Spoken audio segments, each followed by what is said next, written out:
Hi everyone, welcome and thank you for joining us for our final upskilling events with APRS, Perfecting That Portfolio. I will first like to begin by acknowledging the respective traditional land that we all gathered on today of the Bidjigal people, that are the traditional owners and custodians of the land that we're on today. So congratulations, you have made it to the final of our upskilling series, and today we will be helping you to perfect your portfolio.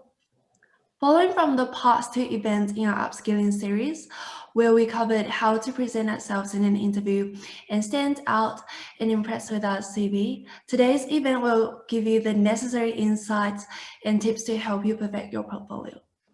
Our speakers will cover the various ways to structure your portfolio, what should and shouldn't be included, what to highlight, and what do employers look for in a portfolio. Great, thank you. So without further ado, I would like to welcome our speakers today. So we've got Sarah from Piccolo PR, Mandy and Jack from the Award School, and last but certainly not least, David from Wired Media Agency. Unfortunately, George Redmond of Wasn't Media wasn't able to be with us this afternoon due to some unforeseen circumstances, but I'll let the speakers here formally introduce themselves. Sarah, did you want to kick it off? Yeah. Hey guys, thanks for having me here today. And I was just saying before, what an amazing initiative this is, just to bring people in terms of advertising and PR together in the industry, and also see the little rising stars, which is you guys, to come and join us in the crazy workforce that we have created. My agency is Piccolo PR. I've had this for 7 years now, and I have an office in Sydney and Melbourne, in Collingwood, and around about 15 staff across each. The genesis of how we began was through kids' interiors and homewares and e-commerce, and that's kind of the specialty. I didn't really want to deviate from that too much, and so we've had a really great run in terms of attracting both local and international clients in the private and the public sector within those sectors. Most recently, though, I have broadened it to be more property, real estate, even the cannabis space, which is a really exciting place to be. And we've done a lot of international work over there in Canada, LA, and USA, where I travel over there. I did travel over there regularly to hear about the latest technology. So this is more about the medicinal cannabis side of things. And in terms of what we do, so we do a lot of content creation, we do a lot of press release writing, although that's a little bit archaic now with the complete media landscape change, digital influence as well, so digital strategy, influencer outreach, and celebrity outreach as well. So I'll give you a little bit of understanding of what PR is, of course, when we go through your questions, but obviously, it's definitely not, and I was saying before in a closed conversation, it's not about the cocktail parties and the networking events and running around an event with a clipboard. It's really about engagement, content creation, and creating those really beautiful stories in both consumer press and also business press that will keep you front of mind, and will increase brand awareness and drive commercial success. Over to you. Mm-hmm. Over to me, yeah? Yeah. Hello. Hi, everyone. I'm David. So I'm a partner at an agency called Wired, which is based in Sydney. And what we do is we're a media and a content and a social agency. We've got with brands like Pizza Hut, Char Time, Assembly Label, TED, to help bring their content to life and connect them to the right audiences across Australia and beyond. I've been a partner there for a couple of years now. There's about 25 of us there, based over in Manly, which is a lovely place to work because you're by the beach, which helps inspire us a little bit more. But I specifically, in my role there, is I work with our media team and our social team and our young creative team. A lot of them are very similar to your age and new in their careers, to help build the content and get the right message out there.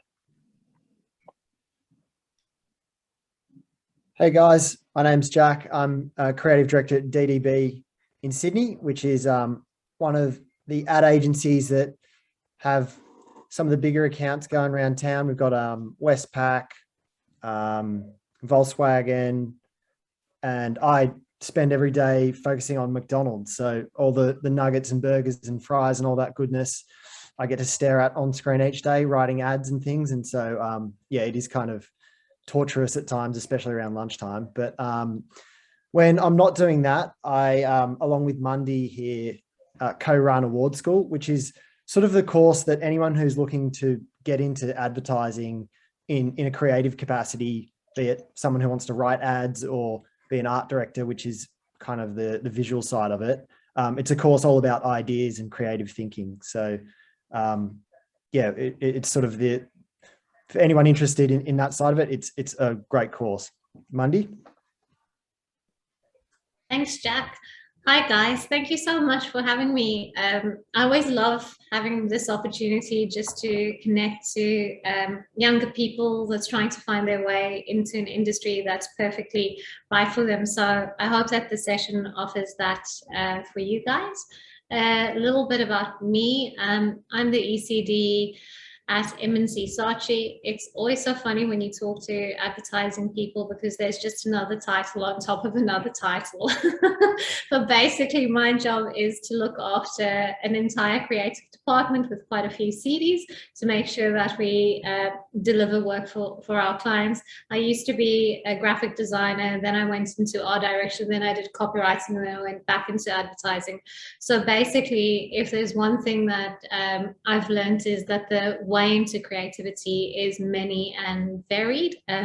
Some of the clients that we look after at MNC Saatchi is Commonwealth Bank of Australia, Tourism Australia, Big W, Woolies, BWS, Tab. So really looking after some of the bigger brands, but we in our agency obviously work with a lot of other people that sits outside of that agency, being PR, content specialists. So I'm really looking forward to learning today from Sarah and David as well as we go through this. Amazing. Thank you, guys. It's so exciting to hear all your different experiences. So I'm sure everyone here is going to have a lot to learn from you guys. So just the agenda for today's event will go as follows.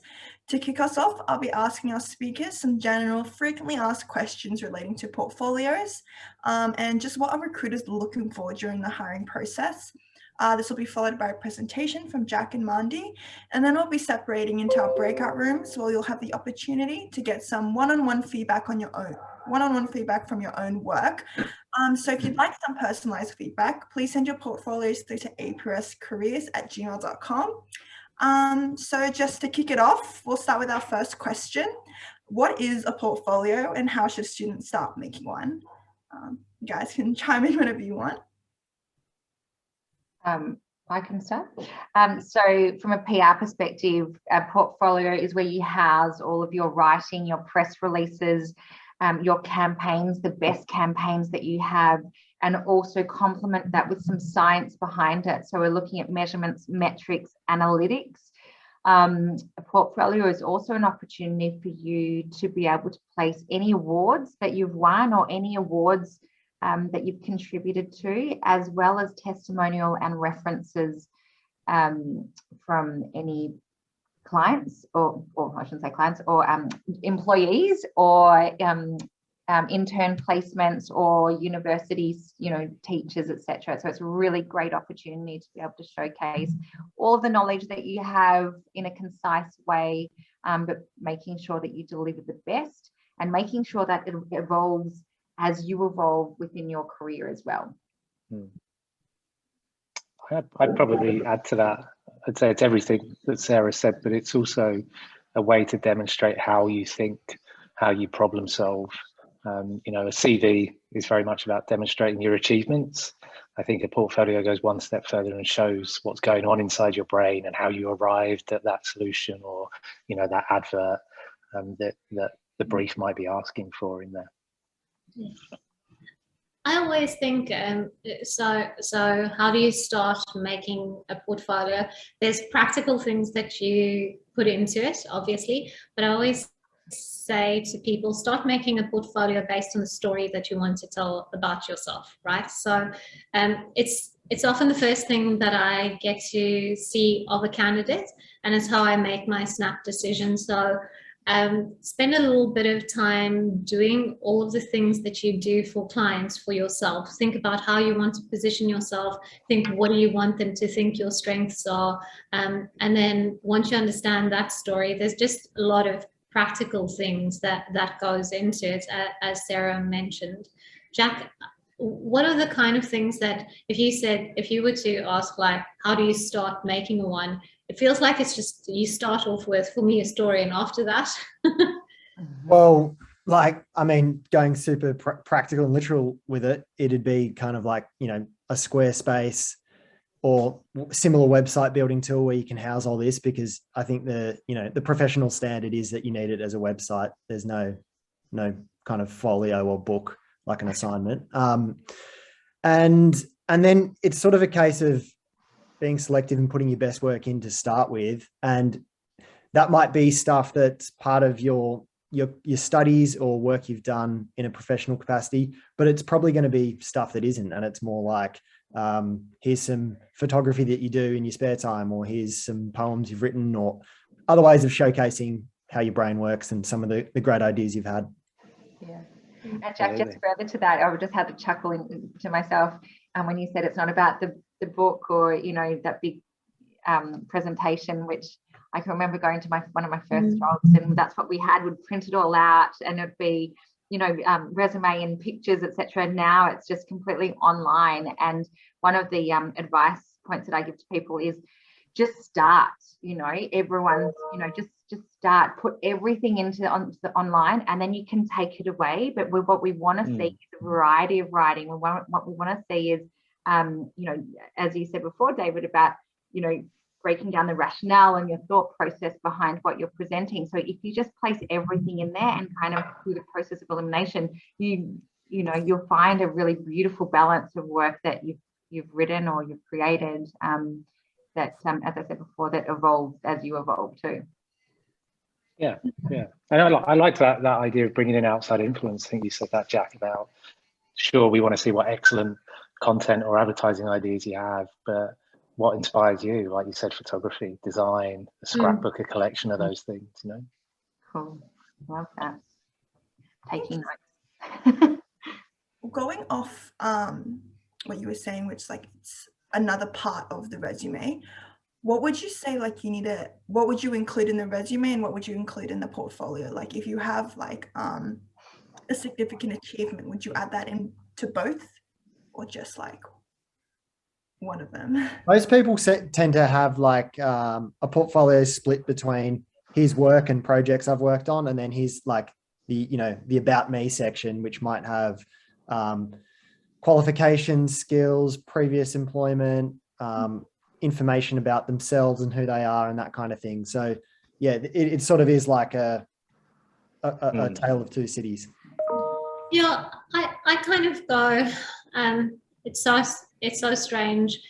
Today was the first time for a client that we're pitching on that someone has asked me for my CV. I haven't been actually asked for my CV in such a long time. I was like frantically updating it before I got onto this chat. So it's actually a great question, because having just gone through, what do you put on a CV? CV is, for me, very factual and detail orientated in terms of your education, past qualifications, how long you've been in a certain job, what you achieved in that job. In my case, what industry, what do I give back to my industry? What awards did I win?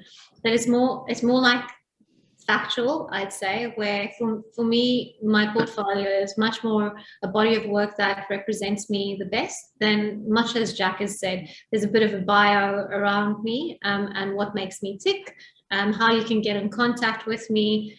I do talk about past achievements, but for me, my portfolio, like, there's some pieces in my portfolio that's been there almost since my second year of working, and I've been doing this for over 20 years. So it's about my personality, and it's about what resonates with me as a creative, and why I want people to work with me or to employ me is because we share a certain creative sensibility that's similar. Yeah. I think then going off this question, our next question is, it's kind of similar. We covered it a little bit, but like, why are portfolios important to have? And like, I think for like, if you're like a first year, second year student, should you already be like, have like your portfolio, or are you allowed to have that little like space where you can slowly start building it? I would say you have a portfolio. The minute that you wanted to get into this industry is the minute that you started to work on your portfolio, whether that was in year 7, year 9, year 10, or year 12. So whatever you have that is the best of what you've done, don't go and quickly create a portfolio to be able to submit for a job, because that comes off as inauthentic. And, you know, a lot of the time it's kind of, we can see that it's probably been inspired by other content which is on Google, but you have the work there. You've done the work to get you to this spot. You've done the, you know, you've passed year 12, you've gone to uni, and you know what, maybe in your downtime you write into a diary, or you create content just for yourself. Everything is integral to where you want to go and where you are now. So absolutely start. Yeah, I'd agree with that. I think start the minute you feel inspired to join an industry that has creativity in it. Start collecting those thoughts, those ideas, even if they don't necessarily relate to a brand or a product. That's the best time to start.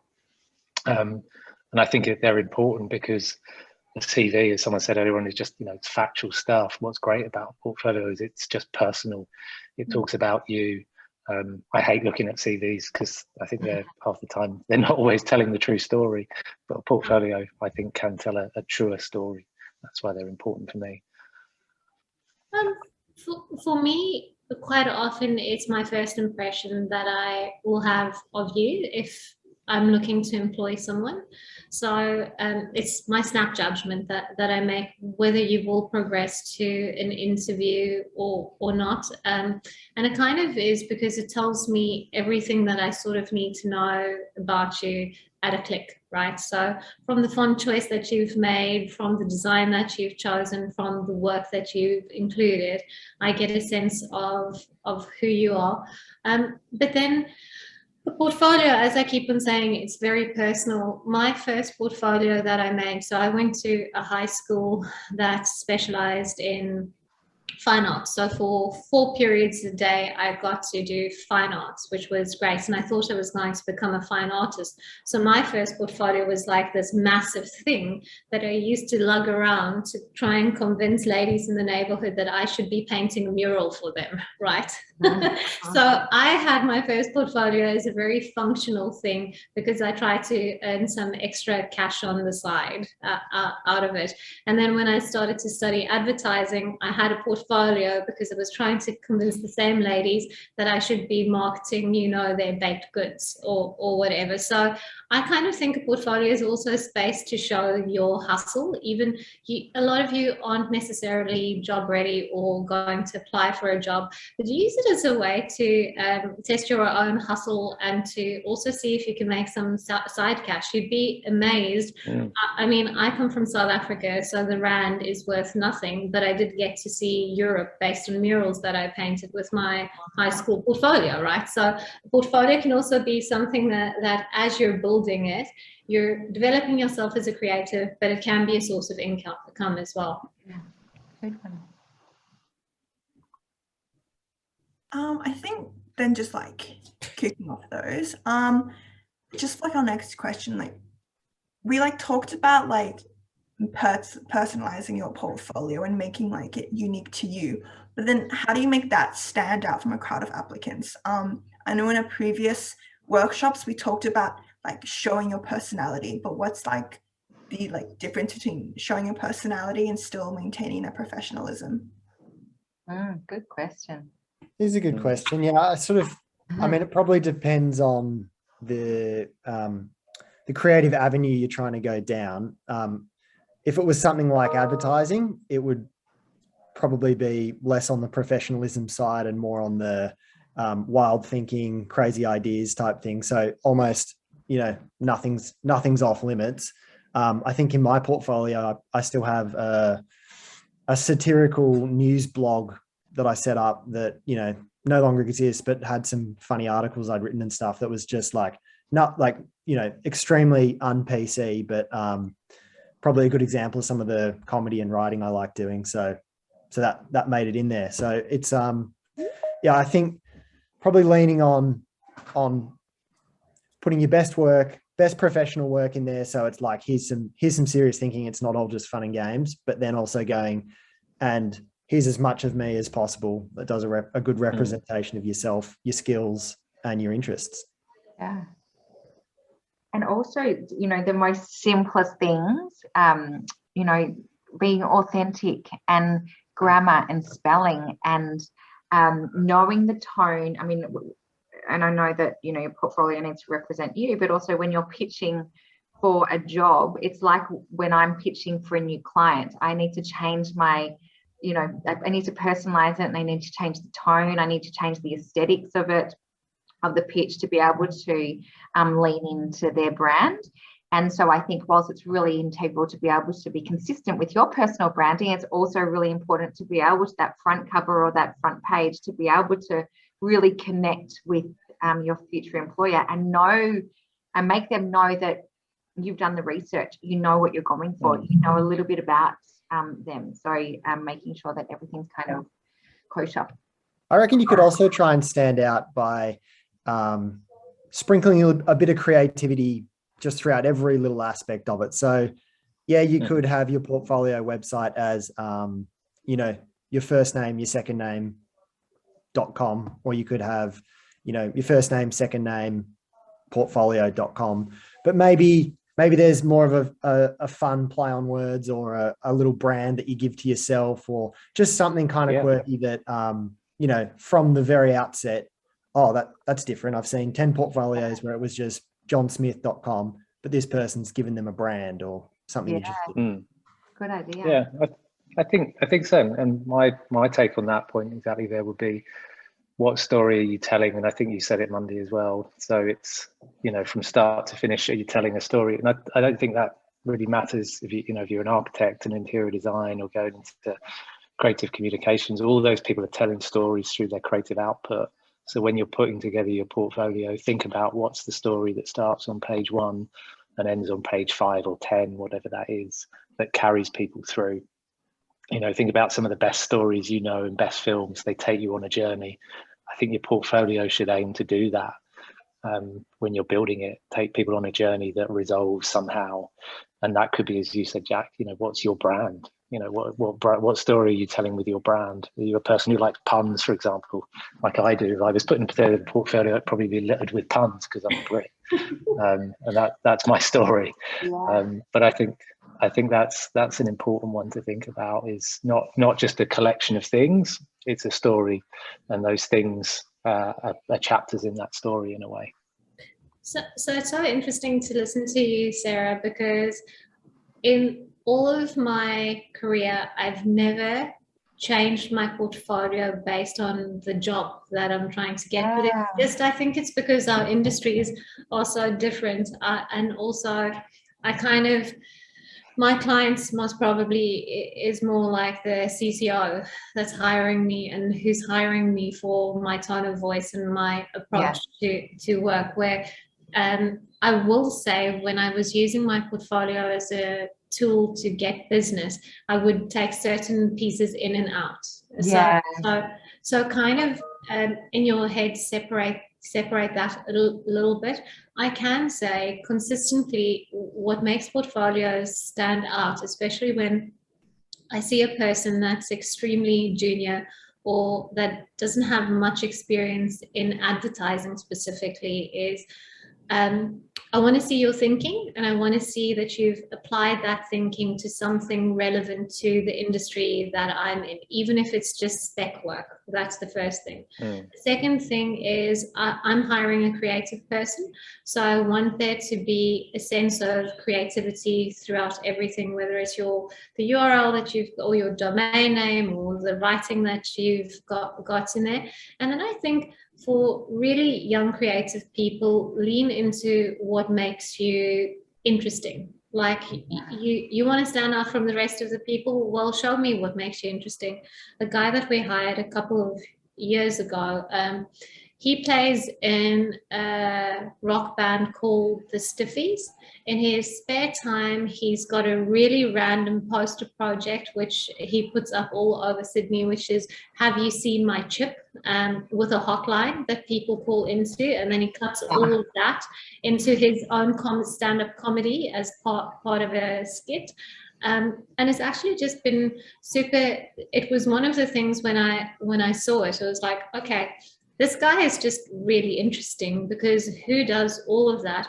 And then in recent years, he's kind of been recording what he thinks celebrities' farts would be and tagging them. And he's gotten some really weird results. So that's so bizarre. What is the story that this person is telling me? It's like, I want to work in a creative field, but really the type of work that I want to do is work that leans into humor and into culture. Yeah. So then I take that and I go like, cool, do I have brands or an opportunity in our agency that needs a writer like that? And if I do, that's most probably the person that's going to the top of the pile, because he might not have the skills yet, but I do know that he's got the right guts to fill that position. Amazing. Yeah, I think it's a bit of a relief for everyone to hear that we can be a little bit more creative with this and just let that side of us slide. I think just going off like the idea of making your portfolio stand out, I know about everyone else, but I've always heard like some recruiters say that there's always that one resume template that always like pops up, like whether that's like the standard Word one or like a standard Canva one. Is there like a portfolio version of that where there's like a look that you've seen a lot of that's a bit overdone? Yes. I've got a very strong opinion about this. Yes, and what you will find is everyone that tries to be unique in the same way. They start off by googling what's the most popular fonts right now. Then they Google great font pairings, and then they go tick tick. The machine or the algorithm has done my job for me, and then they usually go to I'd say Squarespace, sometimes Cargo, and usually they pick one of the top 5 ones. That's it, and then that's where they stop now.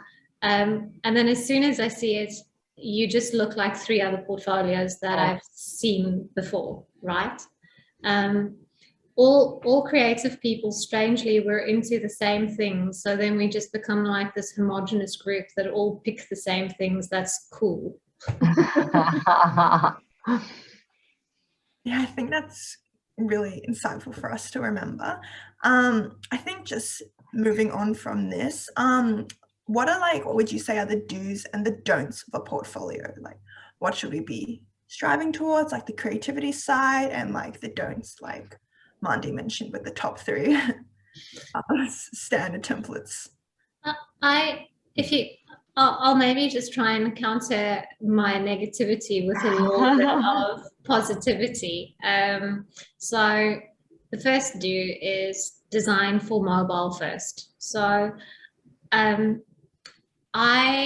amounts of portfolios that I've viewed or opened for the first time on my phone, I'd say over 90%. And then if I like what I see, then I go through to desktop, right? And then usually when I'm looking at your portfolio for the second time to see if there's something, it's during a Zoom meeting like this where it's a tab that's open, because most of my meetings, a lot of people talk and I don't have to necessarily be talking. So then I'll flick through it, and then if I like it, then I'll go like, okay, cool, I'm delving into the work. So start with mobile, and then please do go to desktop, just to do that. Always open with your best work, because that's that 30-second hook of while I'm in an Uber that I make a call. And then this feels like such a no-brainer for me, but the amount of people with great portfolios, and I have no way of contacting them. Like, it's the weirdest thing. It's like And then they do really weird things where they do an autofill form that never really works. Some of them, just be like upfront. Have your mobile number, your email address, and your LinkedIn profile in there, and then make sure that those details are the same in your LinkedIn. It's like sometimes they spend so long trying to track down brilliant talent because they don't do the simplest thing, which is like, I need to get in touch with you. And that's really, and just touching on that too, Mandy, is also remember that your portfolio is one thing, your resume is the other thing, but LinkedIn, don't let that, there's such a craft in terms of writing your LinkedIn, and it needs to, the tone of voice, your language, it all needs to be complementary and consistent. And so that's really important. And also be authentic as well with what you're presenting, and quality over quantity. I don't want to see 50 pages of just filling pages. Just give me 3 big, amazing campaigns or pieces of writing that you've done, maybe a little bit more than 3, and make sure that you're really owning it and putting your best foot forward in terms of your personality and your energy and your electricity. I think these are all really useful things that we can remember, especially the mobile point. I personally never thought about that. It's really useful. I'm going to keep using that from now on. I think just one final question before we move on to Jack and Mandy's presentation. This one's a bit of like a big one, but what are some things that you would like to see from student portfolios from the perspective of a recruiter? I know we kind of touched base in a lot of various kind of avenues, but if there was anything specific? Sorry, Angela, I have one thing to add to the do's and don'ts, which is don't set and forget. I hate this because I have a Google spreadsheet of talent that I follow, and some of them I followed for 3 or 4 years. I might not have a job for you right now, but if you're super interesting, you go into a spreadsheet of mine, and then I keep on checking in to see how you're going in the background. Some people I've had a relationship with for over 5 years before I've actually had the ability to hire you. So if you set and forget that portfolio, it kind of says to me that you're not interested anymore. So portfolio needs to continuously, I'm not saying weekly or daily, I'm expecting each year that it should be ticking over with a few pieces of work so that I can see how you've evolved as a creative, really. Yeah, great.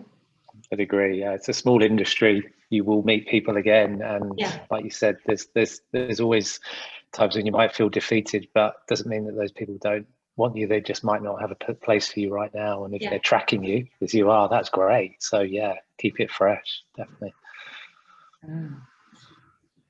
This question here about some things I'd like to see from the perspective of a recruiter. Well, I'm not a recruiter, but one thing that I think has worked kind of well for me anecdotally, and then I like seeing it every now and then on the rare times I do, is some people will just put up their work and go, here's the campaign that ran, or here's the TV ad we made, and that's it.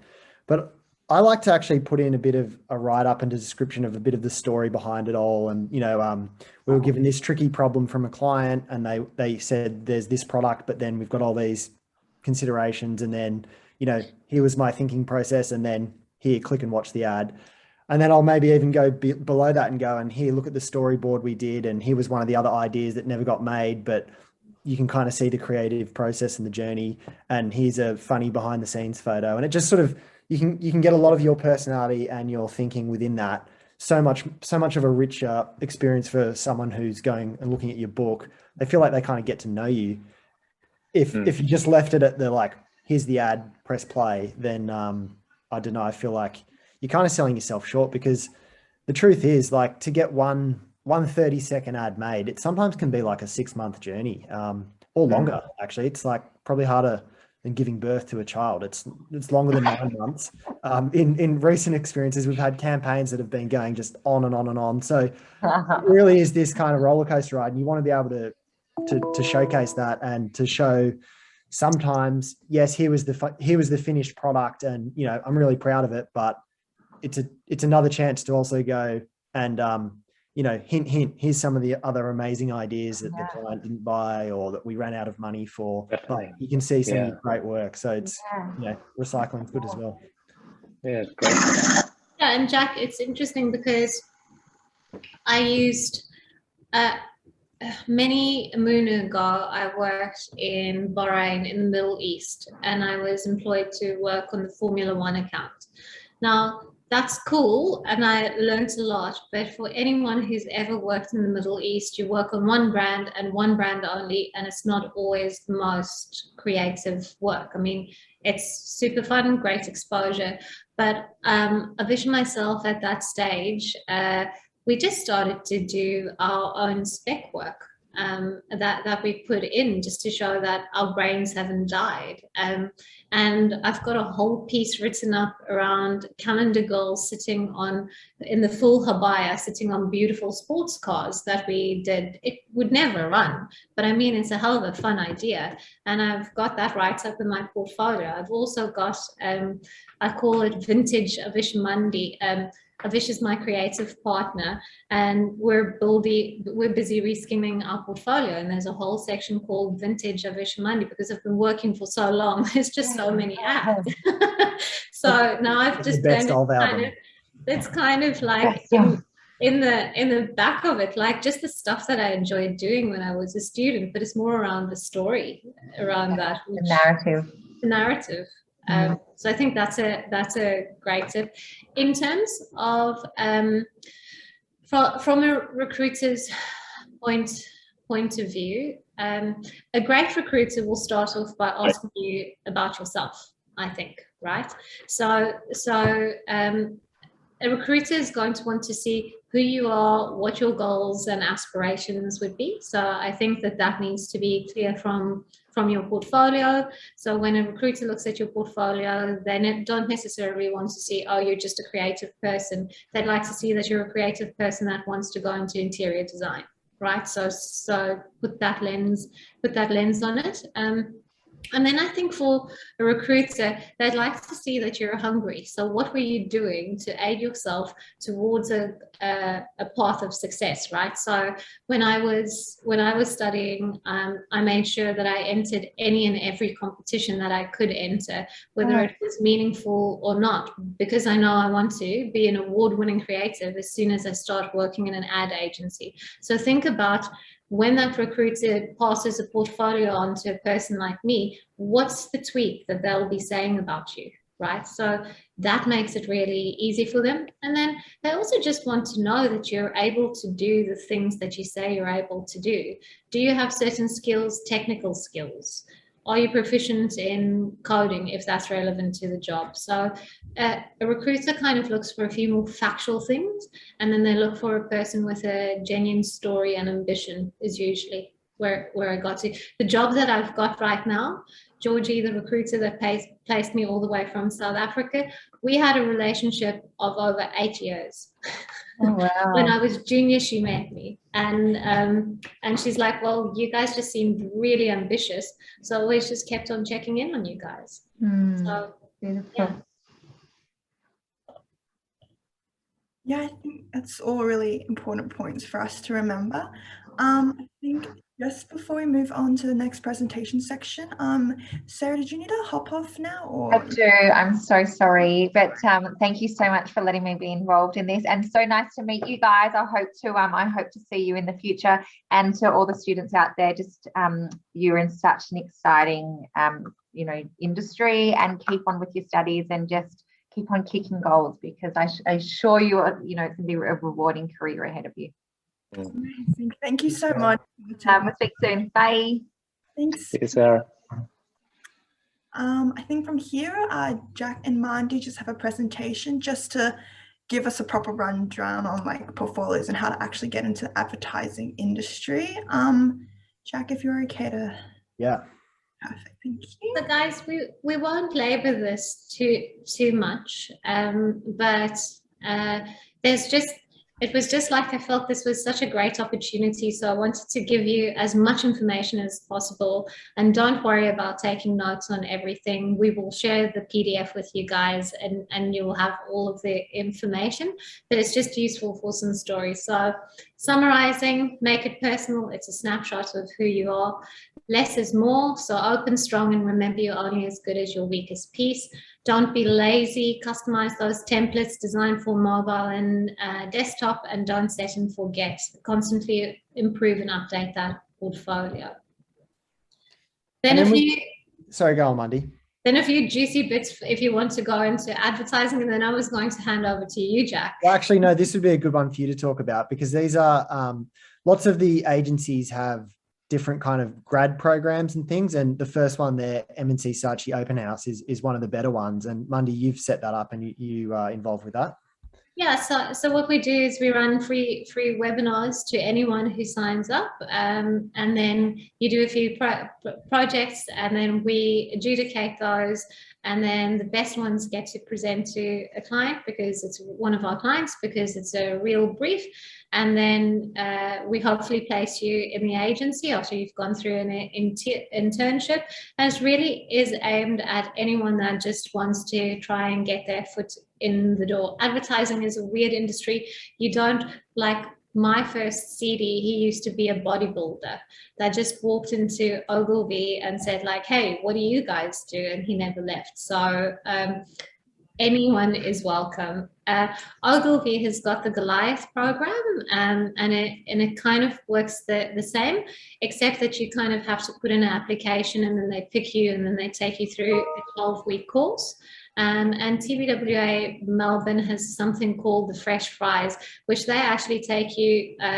You have to go like, yep, here's a bit about me, and then they hand select, I think, only 1 or 2 students, but then they take you through the ropes, through all of the departments, and they help you find your role. And it's very much aimed at people like you guys who's trying to break into our industry. And I reckon with a bit of investigative Googling, you could probably find another half dozen. Clemenger run one. So there's a bunch out there. Most of the big agencies in Sydney and Melbourne offer some kind of, grad program type thing. Yeah. And the award shows, which are, for some strange reason, the advertising industry has a sort of obsession with different award shows. And, the cynical view is that it's, just navel gazing, or they're just a bit of a waste of time. But the glass half full view is that it's a great way to, showcase the best of creativity in the industry. And also it's a way of, nurturing upcoming talent like yourselves. So these award shows here, these are some of the top ones that actually offer resources for up and coming junior creatives, and even competitions to help you build a portfolio. So on the right there, the Young Glory competition, it's a global format where they offer each month a different brief set by one of the top advertising creatives in the world. And there's a student category and a professional category. So you can either be competing against other students. It's kind of like,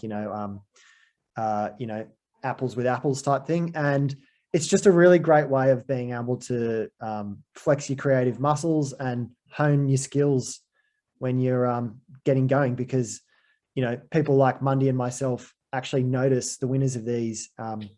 They'll pop up either on industry newsletters that we read, or on LinkedIn, and often they're people that we start keeping an eye on, or in Mundy's case, maybe they go into the spreadsheet. I think I've just freaked you out, Jack, with my spreadsheet. Okay, get to know other young people in the industry. So there's an organization called Young Bloods, and they're a group of young professionals. So this is more when you enter the workplace across Australia, who they're trying to reset, trying to reset how our industry is perceived. I think Mad Men was one of the worst things that's happened to us, because it makes it seem like a super bloggy and very traditional environment. Although the styling and cinematography was on point, I think our industry has moved on quite a bit. So check them out. Do you want me to talk about events and seminars? Yeah. Okay, so I always believe it's what you put in as well is what you get out. So go to events like D&AD Shift. It's a free industry-led night. You just have to apply for it, and you don't need to have a degree level qualification. So I think that's perfectly suited for you guys. Semi-permanent, you kind of see the best of the best on a stage together, and that they'll be designers, artists, creative icons, and this is sort of where I go to feed my brain. Now, it is really expensive, and I know I'm being recorded, but I'm going to give you the hack. What I used to do when I didn't have a lot of money is I'd pull together with 3 or 4 of my friends, and I would buy the most expensive ticket we could afford, and then I would just pick the days and the lectures I wanted to go to, and it's a great way to kind of get into it. So if you're really into typography, then go to the typography something. If someone else is really into architecture, they go to that one. It's a little life hack. And then this way up is going to be, we're running it this year for the first time. The ACA is going to be bringing some of Australia's and international best minds together to talk about advertising industry and what makes our industry tick. So keep an eye out for that. Jack, I think they're also going to run some student sessions. So we'll send you the link.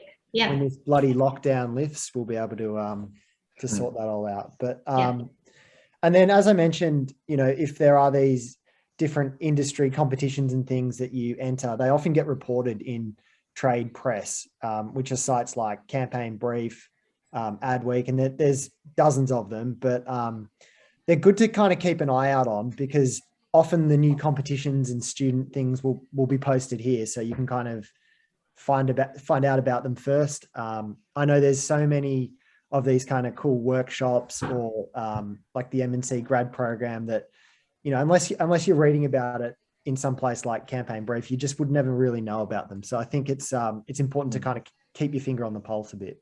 And I'm a meanie.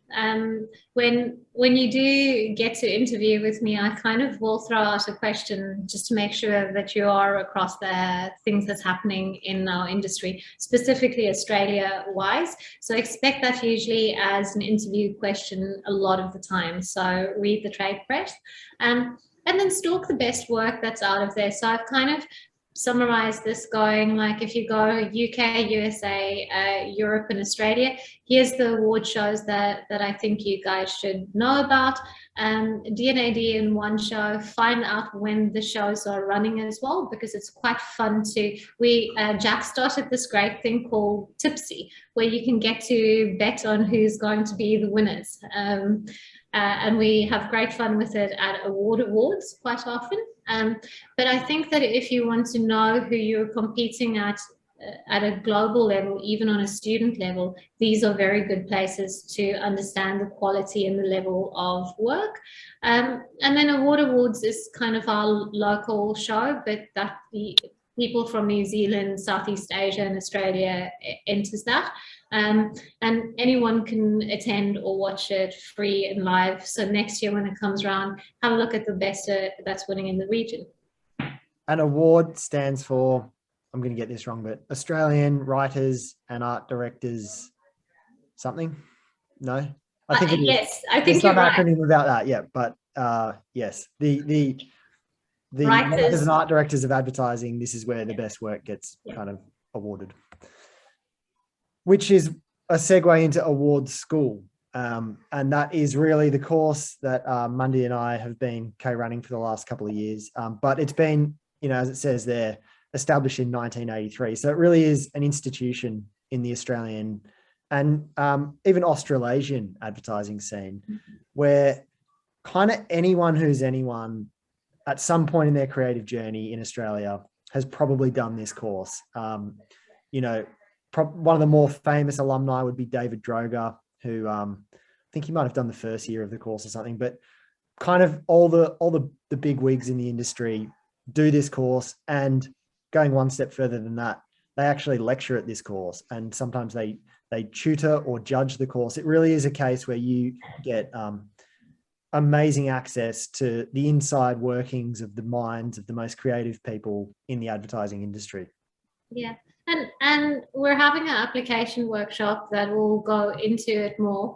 There's really interesting, a lot of people, if they're not sure if they want to go into advertising, this is the course that they do to help them make up their mind, which I think is a great way. But if you do end up going into strategy, I think pretty much all of the better strategists have either written a brief for award school or lectured at award school or actually done the course themselves in some way or form. So I can highly recommend it, even if you don't think you want to go into advertising, just to understand how the industry works. I mean, I think it actually goes beyond just even the industry. If you're interested in ideas and creative thinking, this is an amazing course. Like, I've got mates who hate advertising, and the last thing they want to do is work in advertising. They're actually more into startups or, you know, running their own business and things. And I've said, just trust me, do the course. And they've done it and loved it, and been able to apply new creative ideas and thinking to their own existing startups, or they've created new companies because they've trained their mind to think in new ways. So it is a weird thing where in 12 weeks, you really feel like I don't know, I felt like I'd learned more in 12 weeks from this course than 3 or 4 years at uni. So it was, it's a strange thing. And you with a portfolio at the end of it. End up with a portfolio. Yeah, that's right. So you get, 10 briefs to answer across the course. And at the end of it, you've got a portfolio, and you've got something that you can go for an interview with Monday, and you'll be able to show your best ideas. And, it kind of really sets you on your trajectory towards a job in a creative field. Cool. And that's it from us, guys. Now let's have a look at your books. That's so amazing. Thank you, Jack and Monty. I think you guys really shed a lot of wisdom a lot of us wouldn't have heard before. I personally never thought about entering competitions, so it's definitely something I'm sure everyone's going to be keeping in mind. So yeah, now it's time for us to go into smaller groups to receive feedback from Jack, Mandy, and David. Once again, if you would like personalized feedback on your portfolios, please send them through to aproscareers@gmail.com. So we'll have about a 25-minute breakout session now. Hello. How's it going? Doing good. Thank you so much, guys. That's been incredible. Really enjoying it so far. We'll make sure everyone gets into this breakout room. Cool. I'm just going to make sure we've got everyone. What's going on in the other rooms?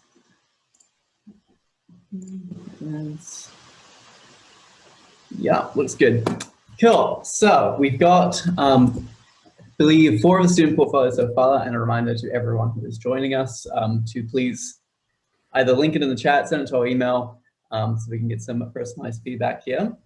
Really would appreciate it. But before we do actually look at the student ones, because I did a bit of LinkedIn stalking before we actually got here, so I found your portfolios. Ah, yes. So I'm going to be in trouble from Monday because I haven't updated mine for. And Jack, I'm in the process of building mine, so it kind of looks the same at the moment. Yeah. Was there anything before we go on to the other ones? Is there any particular thing you would like to point about yours, or just have a go around? Well, I suppose like this. I mean, this is kind of just some examples of what we've talked about. So I've in the first 6 things there, I've sort of deliberately put some of the ideas that I'm most proud of, or that have probably been the more recognized or famous ideas. Kim Kardashian gets a start straight away. Then it's interesting. You can see I've kind of had a little description of the campaign before just posting what it's all about. Other collaborators on the campaign, I feel like it's important. You should, if you worked with other people on the idea, include them. I think it shows that as a creative, you're generous. And then if you scroll down, just as an example here, so we've got kind of, as I said, the idea, this was an ad for Uber Eats that we recorded a year ago or 2 years ago. And then further down, you can kind of see I put some behind the scenes pickies and things, and told a bit of a story about how it all worked, some behind the scenes footage and stuff. So that's just kind of one example of where it kind of comes together, where you've got some work you're proud of, a description of how it goes, telling a bit of a story, some behind the scenes, and then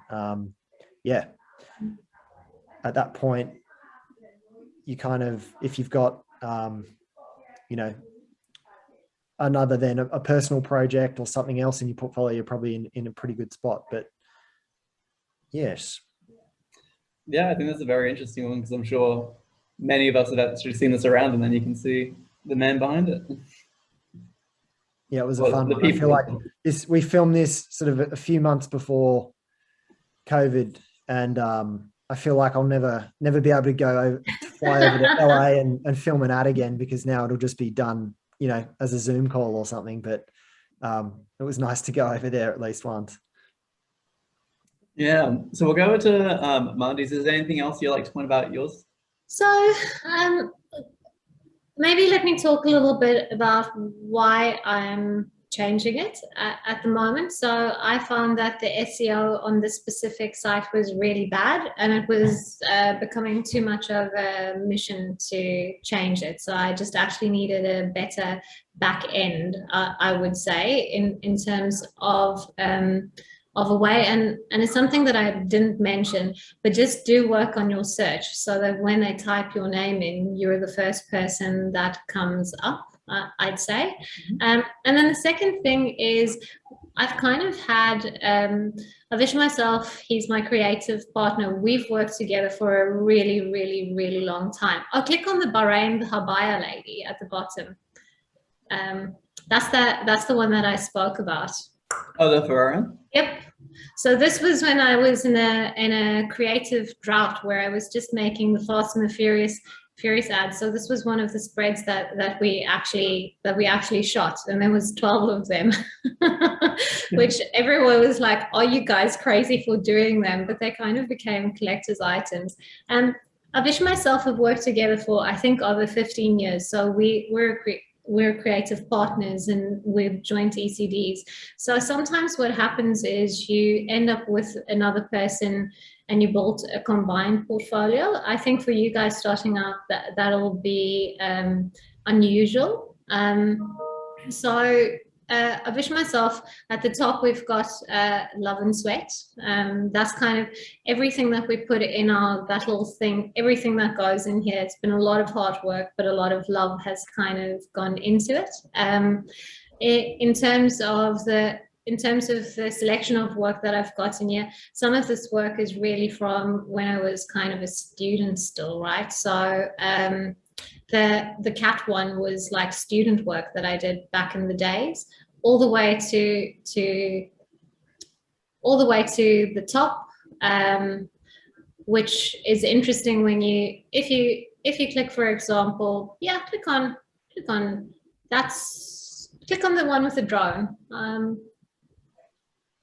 Up to over here, where we kind of go into, much like Jack has spoken about, a little bit behind the scenes, what had happened. And then when you scroll down, I'm trying to tell a story about all of the campaign elements and what you got from there. Something I love doing is I do like showing the actual, so this was a social campaign, I do like actually showing what I've made, because in a lot of cases in advertising, they just show you a case study video, which I'm like, yeah, but show me how it actually worked. So a lot of my portfolio gets into how did it actually work. Yeah, cool. Very good. Okay, and we'll go on to our first student one here. Do we have, is he in our group? That's fine. We'll look at Matthew's, and then we can get some general feedback from him, and then that can be applied to everyone else who's listening. So this is Matthew's. Move my stuff around here.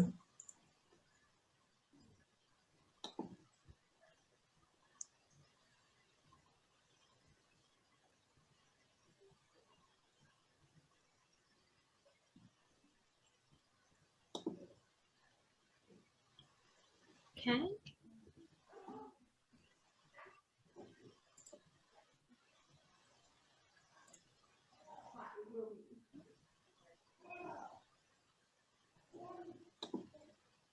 Cool.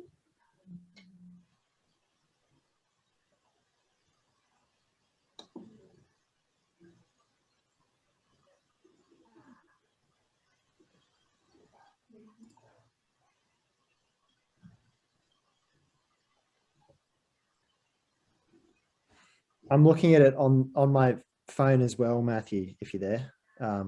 I just wanted to check that you'd also done it for mobile. Good. Does it hold up? What's that? Yep. Does it hold up Yeah, it's on- good. I probably even better on the phone. I think it's good. Like, I think, it's obviously got a very nice, clean look to it. I like the little GIFs you've got going on the page as some of the ideas build out on the branding section. I would sort of go, I think there's room for you to add in a project that maybe showcases a bit of X factor about yourself. So I think, like, even at a glance, I can tell you've got the Adobe suite down pat with, it all has a nice look to it. And I'd be confident if I was looking for a designer to put something together in either of these kind of branding fields or product design, I'd be like, I think you could do it. But I'd go, what's something that separates you from someone else? And that would be, is there some other kind of side creativity or something weird and wacky and wonderful, or I don't know, maybe even something where it didn't go wrong and it was like a disaster and you've got a little story about it all, or I don't know, just something that would be a differentiator if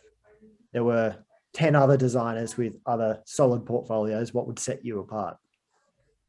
Yeah. Yeah, just because I'm kind of stalking you online, I'm going to just show you, maybe, let me just got this page on mobile that you've got. The first thing that I did is I expected to instinctively be able to click on it to see it bigger. So that's just one thing that I would, because actually the craft in it is quite beautiful when you go through that.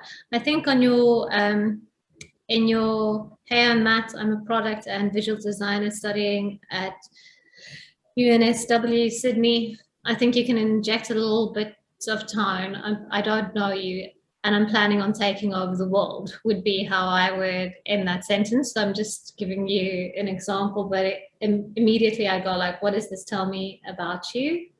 But I think in terms of design, it's really good. I think when you get into some of the way that you describe your projects, as I go deeper in it, you could maybe condense a little bit of the information that I don't know how to do this. The information that I'm seeing, because that's quite a lot for me to read. I wouldn't read that much. I would shorten it a little bit and more bullet pointy. But then I love the bits where you go into your design process. Like I find that actually interesting and I like knowing what your brief was. So condense a little bit of the stuff. Yeah, and put a little bit of what your hopes and dreams and goals are in there. Wonderful. Is there anything else you'd like to add on to Matthew's before we move on to next? Is Matthew there? Any questions from Matthew? Can't see the full participants from here, Marco, if you can Okay. look at that. No, I don't think Matthew's here at the moment Okay, in his breakout room. cool. All right, and we'll go on to, whose is this one? Yeah, Rose's. We have Rose. I think she might be in one of the other breakout rooms. Okay, let's go. I reckon, is there someone who's here that we can? There's Nee. Hello. Hello. Hey, like first thing that I love is Perth born, Sydney ready. It tells me a lot about you. So great on that.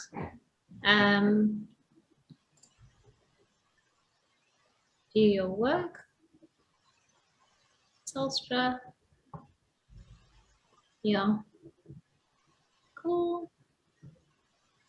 Jamie Chambers. Overall, my first impression is make it more visual and less copy heavy. Yeah. Because it feels like a lot of work for me to actually know what you've done, where I don't know about you, Jack, but I'm a like, see if I like it and then read it kind of gal. Yeah, me too. I think it's all the time I've spent on TikTok has just made me like, my attention span is gone. So it's like lots of pretty Absolutely. pictures are the main thing. Yeah. Mhm. So I think in terms of your UX design, I would most probably, by the way, guys, if you can look outside and you have a window, the sunset is legit. I've just seen it. Jack, I don't know if you have a window. Oh, I can see the tail end of the pinky. It's pretty spectacular. And so I would most probably make all of these pages a lot more visual. And then if I want to find out more about that specific project, then I would want to click on it and then I would go through and figure it out if it's interesting. What did you build this in? This feels... It was a builder called one.com. Okay, so because it feels like you can customize this template a little bit more, I would focus on your font choice a little bit. And I always go with fonts. It's nice to go straight 180. So sans serif, they usually pair nicely with the serif font. It just helps the eye take things in. And do you mind scrolling down a little bit more? Yep. And I would also work on the design of your buttons, strangely, because they feel a little bit overwhelming in terms of the actual work. So when you put your work up and you make it more of a snapshot or a visual snapshot, I think you could do that with, this project is about how do we overcome, at the beginning of COVID pandemic,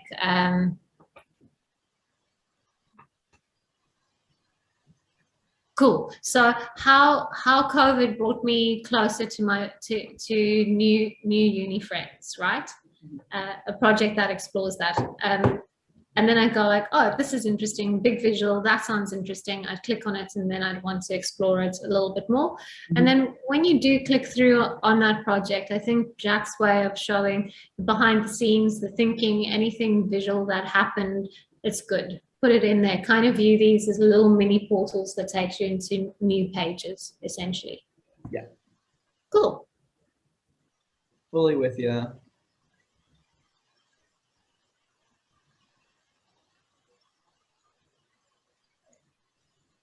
So, are these shots you've taken? So? Are these photos you've taken? Yeah, so these are just side little photography hobby, either volunteer work or so scroll up for me. So you've not given me context at the moment. No, I wouldn't have known that. Of any of that stuff, and that's really super interesting. And also your photos are really good. Thank you. I mean, look at that paradise. Yeah, was that Cocos Islands, Cocos Keeling Islands? Yeah, that's beautiful. Cool. And then let's see what happens when I try and contact you. Great. Okay, I can get in touch with you and I can do a deeper stalk and see what you're getting up into LinkedIn, Facebook. I would most probably put Instagram in there because you're such a visual person and you've taken photography. So that's where I'd go and take more. You don't need to share your Facebook, I reckon. I don't know. I wouldn't. Okay. I feel like there's no upside from that. Someone can only either find out something that they don't like. There's no benefit really. Yeah. But I also, like to think I keep it a pretty clean slate on Facebook, but yeah. Yeah. Okay, you haven't joined any anti-vaxxer groups. Oh, yeah, I should remove that? No. Until there's photos of you from the protest on the weekend. Yeah. Oh, yeah, no, that would be good. Yeah. cool. Great. Go on to, and again, has there been anything in the chat? Has anyone sent through anything? No, nothing at the moment. Nothing yet, that's all right. We'll have a look at Rose's. Okay. Rose.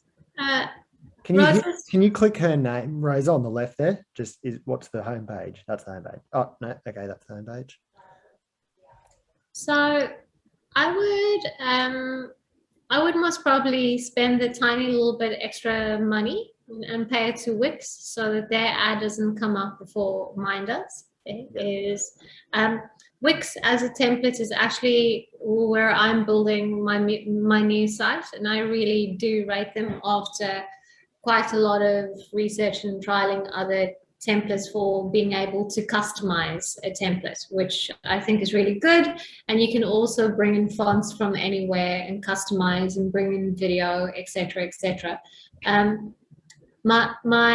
Do you mind, Jamie, just going back to her home page? All right, yeah. Yeah. What I think is quite nice is that she immediately gives me a snapshot of who she is. And then she gives me the option whether I just want to get straight to business or into projects. I most probably would have swapped those buttons around because you're hoping people are more interested in your projects, I'd say. Overall, I think you could give yourself like a yeah, a slightly more interesting subheading there. So it goes hello and then find out more about me. I think that's sort of like assumed. I think something slightly more intriguing or about you as a person or your view on the world, or as Jamie had it was, Perth born, Sydney ready, like that sort of just, that works a bit harder for you. So I think that would be an easy thing to fix. Yeah. And slightly mindful of time because I believe Millie just said that we're going to get kicked out at 5:25. So we'll Okay. Oh shit. Okay, cool. have a look through here. I think in this case, her background skin that she's using is actually detracting from the work, strangely. So, I mean, it's beautiful, but I still keep on looking at it as opposed to the actual projects that she's trying to put up. She does seem like she's been very busy. Yeah. Like that there's a lot of volume. So I think most probably from her side, it feels like a manageable amount, but I'd ask her to look at her hierarchy and which is the best, and reduce the amount of copy in general again. Yep.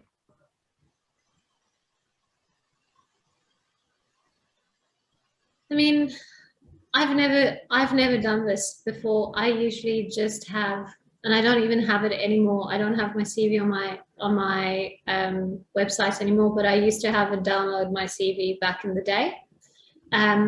When I had a look at the back end as to how many times people had done it, it was 0. So then I just decided a CV is not something I need, but we might be going into something else. Yeah, great. I feel like I can get in touch with her. Cool. Cool. A slight shout out to her Instagram as well. Yeah, Jamie, very due to time successful. constraint, I think we can show one more because I think Christy's in the breakout room. Ooh. Okay. I might tell Millie that we can have a few more minutes then. Okay. So what am I looking at the moment, Jamie? This is Christie's. Oh, here's our page. That's the link that was given. Okay. So this is Christy. This is a work in progress. It seems like a mock-up that shows the visuals she's thinking of as a one scroll concept. Yeah. So go easy, Monday. first thing I like, that I quite like about it is her opening. So if you don't mind going back to that, Jamie. So, yay, this is who you are. I love designing for people. I have a background in this and this, and I freelance in my spare time. I like that little arrow. I like that arrow is just a little quirky thing and not. Yeah. Yeah, I think the more portfolios that have stuff that's a bit random and fun is usually, And I like how the LinkedIn is dropped in. I'm terrible at spelling, but some people will have a real issue with that I in a lowercase. So spelling, guys, if you're bad at it, phone a friend.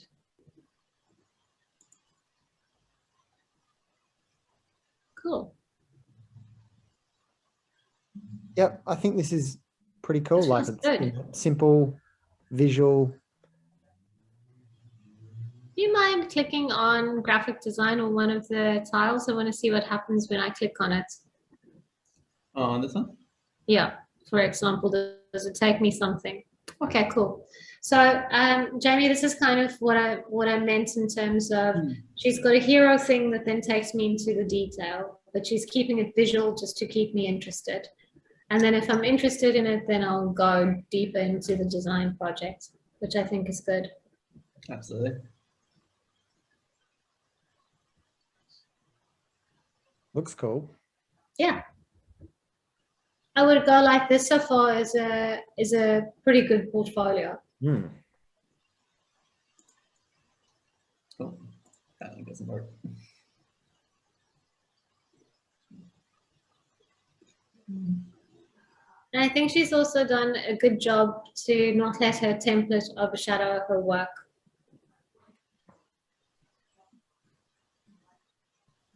Oh, wait, go up to the top. Mhm. I feel like a little pro tip would be don't put a date to Yeah. stuff, just because, like, you know, it might be in your portfolio in 10 years, but you want it to seem like it was fairly recent. So Yeah. Yeah. Cool. But I think she's off to a great start. yeah, nice one.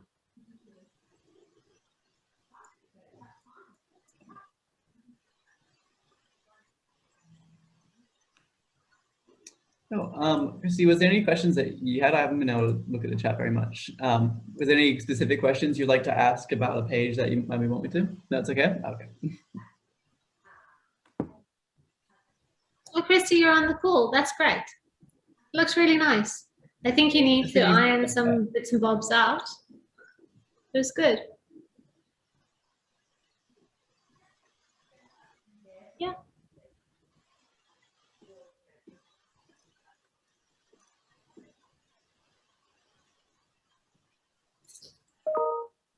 Thanks for the advice. We'll take your words. We'll take your words of advice.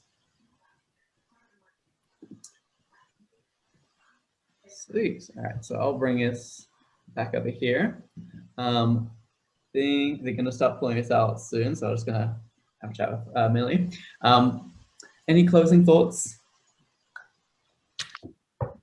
Yeah, it's really, for me, Jack, what's interesting is to see how very different these guys put their portfolios together in relation to how advertising people put their portfolios together. Overall, I think you need to make your work and your visuals sing. I feel like you should minimize the amount of copy that you have on that first visual, and then go into deeper explorations when you get to a click through to the page. And then I would start looking also at the helping with the online awards always for the best work that's on the internet. What's that called again?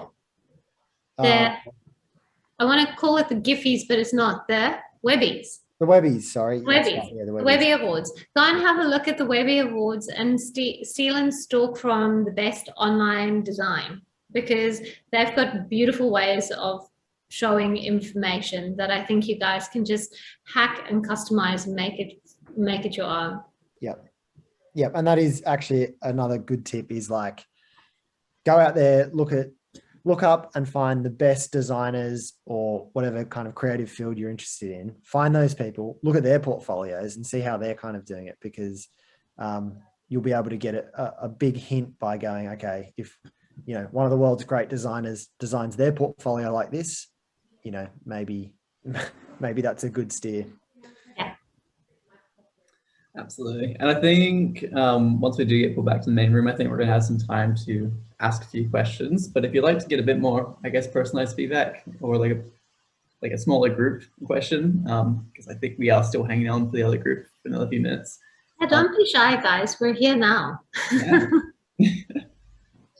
Oh, I think they're going to pause in a minute. Jack, when last have you had such a polite and quiet video call? I know. It's amazing. And one that hasn't had a technical hitch as well, which is, I know, well done. yeah. So I'm seeing one question. Do I think the one scroll format works for you? Yes, I do think so. I don't think you've got an overwhelming amount of work. I would just check out what does it look like in mobile if that scroll becomes too long, and make a decision based on that if you still keep the one scroll format. Excellent. All right. So if we all hit that leave breakout room, we'll go back into the main room and we'll see you there. Okay. See you soon.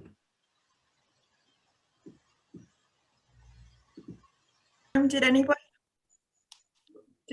have any final questions for our speakers today?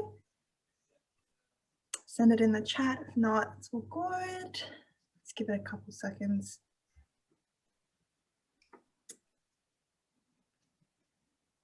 I think that's okay. If you have any questions, I'm sure if you wanted to pass it on to us, we can always ask our speakers. I guess with that, we just wanted to thank everybody for attending today's event, and congratulations for making it to the final stage of the workshops. And to all of our amazing speakers, Jack, Mandy, and David, and for Sarah, who had to leave us early, just wanted to say thank you for giving us this valuable advice on building and developing our portfolios. And I'm sure everyone here will be quickly applying everything you've taught us today. And with that comes the Angela, we had a quick question. Okay, let me see that one there. Okay, so just a question from the chat. How would we be able to get placements and agencies during the pandemic? It's a lot harder, but some of them, like M&C's one, I think has a virtual component to it. So there's probably, for everyone that is on hold at the moment because of the pandemic, there's probably other ones that have just pivoted to an online forum.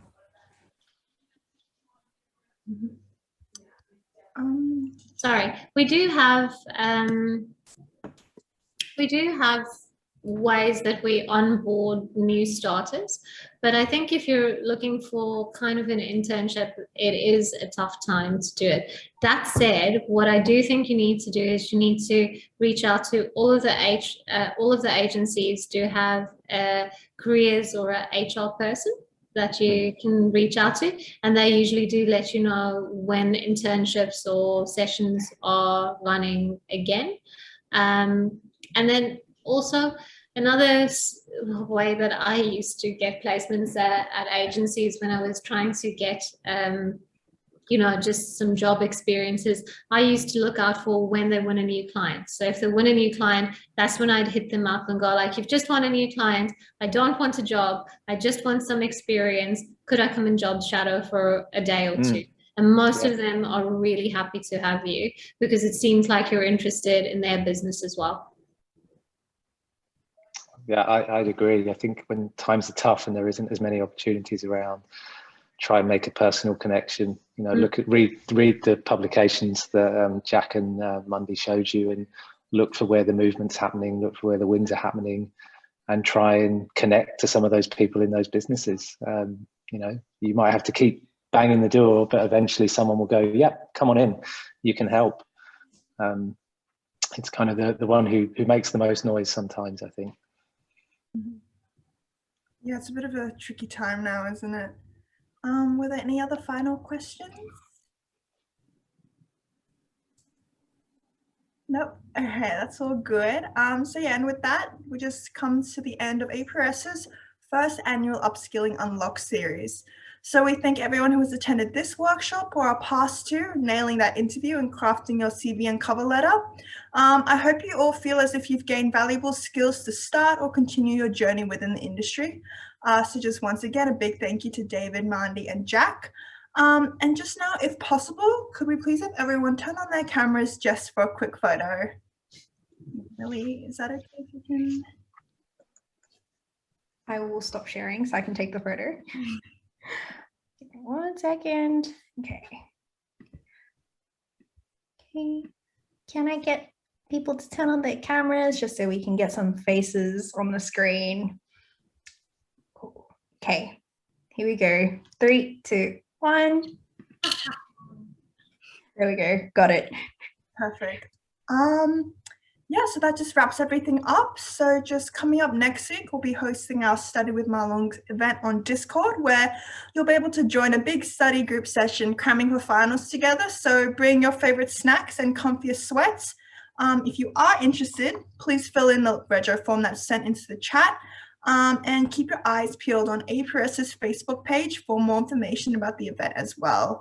Additionally, we'll be opening up registrations for our annual case comp early next term. So make sure you're following us on all our socials to keep up to date with everything APRS. And so thank you once again, everyone. And most importantly, please make sure to stay home, stay safe, and check up on your friends and family. And thanks. Bye.